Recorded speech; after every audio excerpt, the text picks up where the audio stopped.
So you have decided to buy a home in 2023 or in the nearest future, and you do not have a savings plan, but you do know that you have the zeal and motivation to buy a home, and you're wondering, what can I do? I need a strategy to be able to save up money to buy my new home ASAP.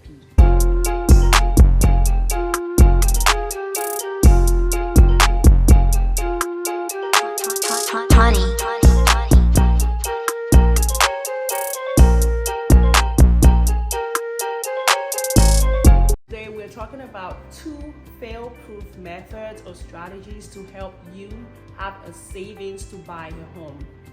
Hello, I am Ama Adeni. I am a licensed real estate advisor here at Luxe Residential Group, brokered by Fathom Realty. I am licensed in the state of Georgia and Alabama.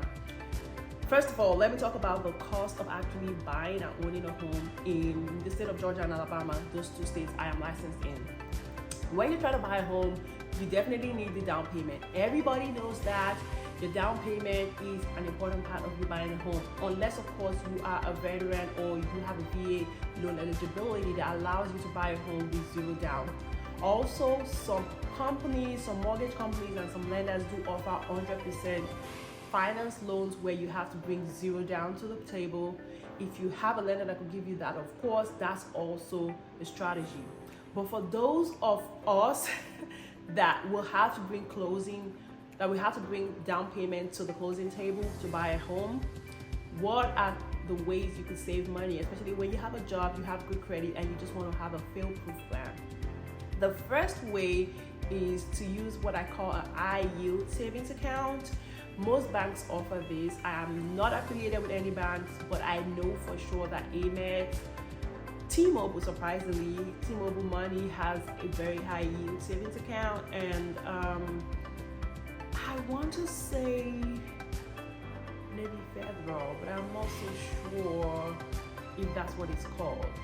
But those accounts, you basically put in money and you get an high yield month over month. You just get high yield. So what you could do is actually create a robust saving plans to say, I am going to starve myself of some guilty pleasures like shopping and all of that stuff. I'm going to save $1,000 from my $5,000 paycheck every single month for 6 months so that I have $6,000. And then with the savings plan, maybe I would have made like $6,600 by the end of 6 months, so I could put it down as my down payment or whatever, right? A plan like that. You could use that. You could use an high yield savings account. I would simply go on Google and research high yield savings account and see what you come up with, see the requirements, see what the annual APYs are, see the terms, conditions that apply, and act accordingly.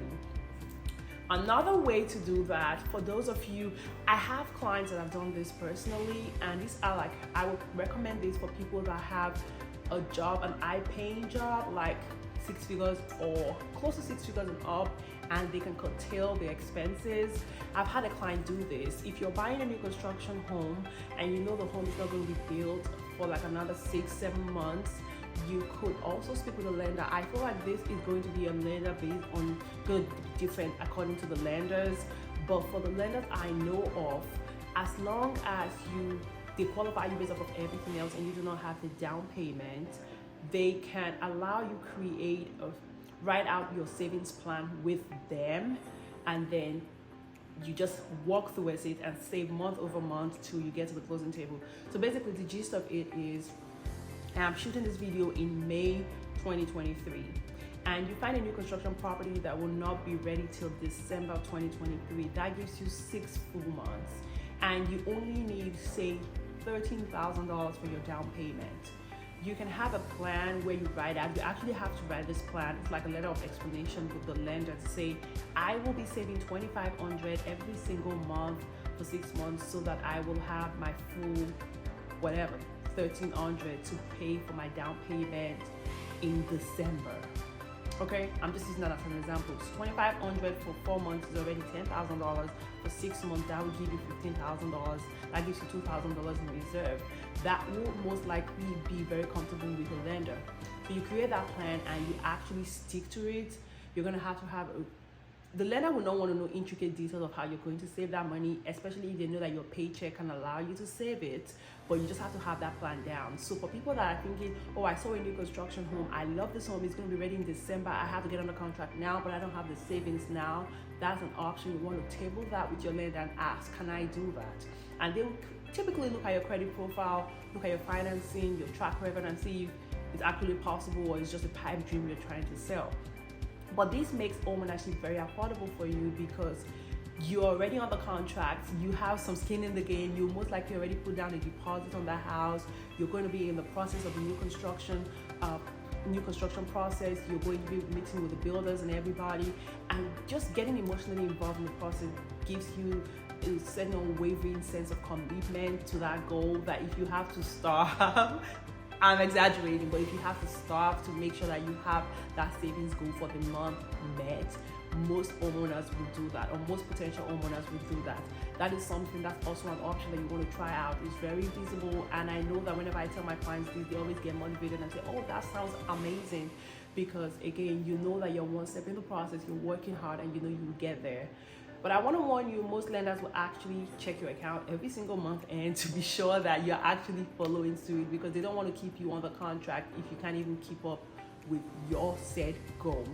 So these are two ways that I know for sure. A lot of people will say cut down coffee, cut down donuts or whatever. I don't feel like changing your lifestyle completely is tangible or sustainable, especially when it's a long-term goal like buying and saving for a home. But I do believe that once there is an actual plan for, especially in a short-term basis, to like save in this short term, it's really achievable because there's a end goal inside, there's a close date in mind. There is just, it's defined and it's easier for people to achieve. So if you are looking to buy a home in 2023 or in the nearest future, I am cheering you on. I know that there's a lot of chatter about how the market is expensive, do not buy now, it's gonna crash and all of that stuff. But keep it up. I am cheering you on. If you're looking to buy in the state of Georgia or Alabama, I am licensed in Georgia and Alabama. I would love to be your realtor of choice. My team and I are effective, and we do put our clients first. But if you're looking to buy anywhere else in the United States, I do have a network of trusted real estate professionals who will work for your best interest, and I would love to make the connection for you. If you like this video, I encourage you to give it a thumbs up so I know you loved it. If you haven't already, I encourage you to subscribe to our YouTube channel. If you have any questions, comments, or suggestions, I would encourage you to also leave them in the comment section. I want to hear your feedback. They are important to me. But for me here at Luxe Residential Group, till next time, get it. Bye.